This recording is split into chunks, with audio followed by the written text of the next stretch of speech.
aku orang kerajaan, tak boleh nak kaya. Bila kita rasa benda tu tak boleh, kita tak boleh nak jadilah benda yang kita fikir kita tak boleh tu. Nasihat yang saya nak berikan lah, especially kepada fresh grad yang baru dapat kerja.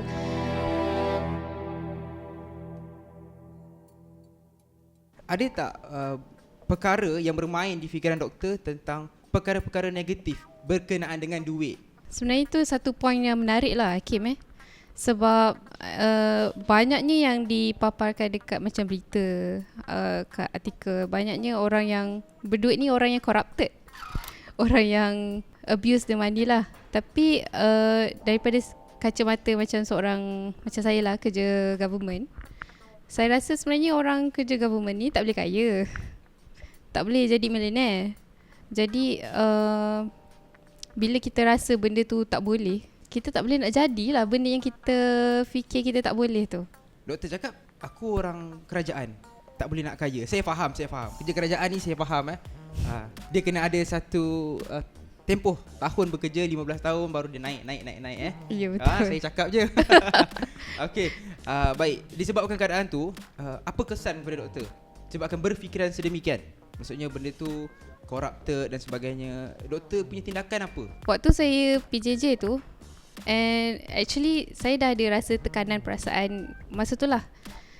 Dan datang pula COVID ni actually dia beri kesan pada ramai orang, tapi especially untuk saya, dia jadi macam saya perlu bekerja sebab saya dalam sektor kesihatan. Nak tak nak saya kena pergi kerja.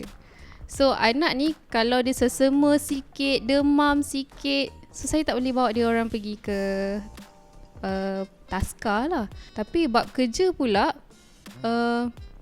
ramai pesakit nak datang untuk rawatan, tapi kita tak boleh merawat dia orang waktu tu sebab waktu tu COVID.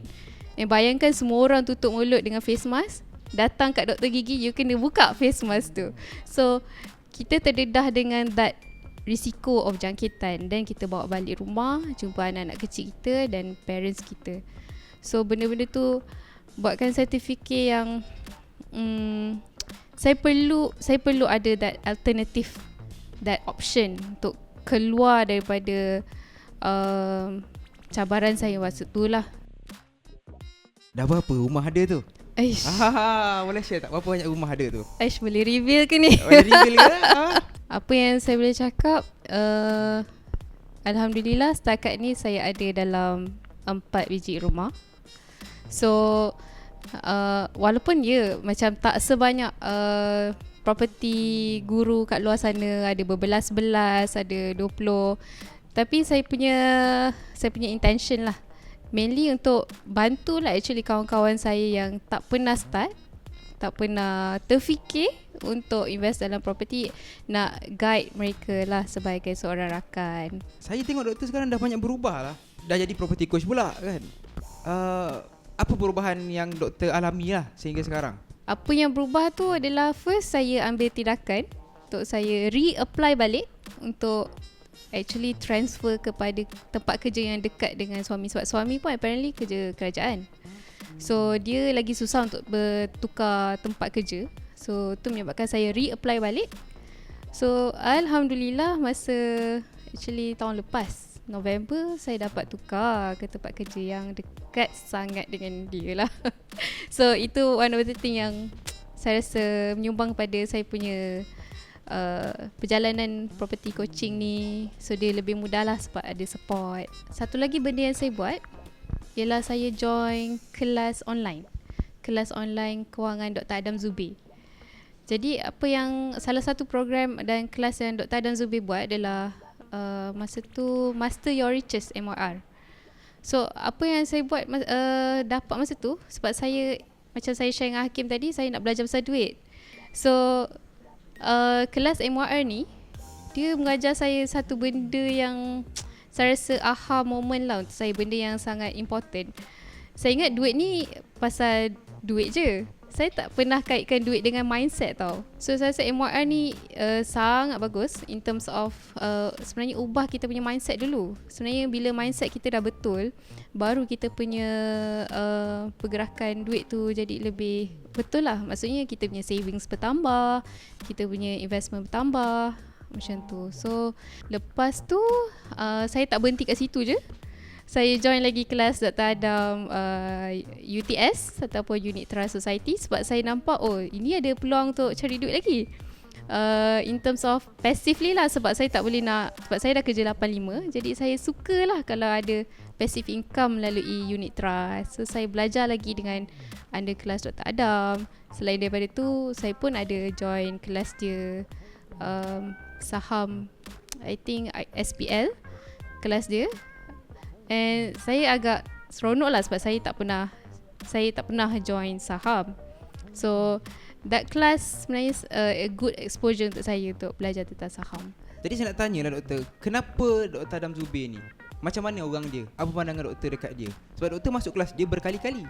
Apa yang interesting tentang Dr. Adam Zubir ni sebenarnya ialah dia ajar apa yang dia buat dan apa yang dia dah berjaya buat. Sebenarnya saya ni seorang yang pemalu, introvert. Sebelum saya join kelas Dr. Adam ni, actually saya banyak buat tulisan lah dekat Facebook. Sebenarnya saya still share tentang property, tapi dalam bentuk tulisan. Tapi dalam program Dr. Adam ni, saya belajar macam mana nak buat video. So video ni, benda yang paling best pasal video ni, kita dapat interaction lah. And sometimes ada orang komen yang sebenarnya benda ni baru je dia tahu. Saya ingat apa yang saya tahu ni ramai orang dah tahu. Rupanya ramai lagi orang yang tak tahu sebenarnya apa yang saya tahu. So saya dapat rasa yang saya dapat bagi sumbangan lah sampai ke ilmu. Sebab rupanya tak ramai orang dapat akses pada property punya education, knowledge. Okey doktor, terima kasih sebab berkongsi perjalanan doktor tadi. Okey doktor, last but not least, ada tak apa-apa nasihat ataupun pesanan ringkas lah boleh kita bagi kepada viewer kita hari ni? Silakan doktor. Baik, sebenarnya nasihat yang saya nak berikan lah, especially kepada fresh grad yang baru dapat kerja. Mereka ni adalah golongan yang belum buat silap lagi.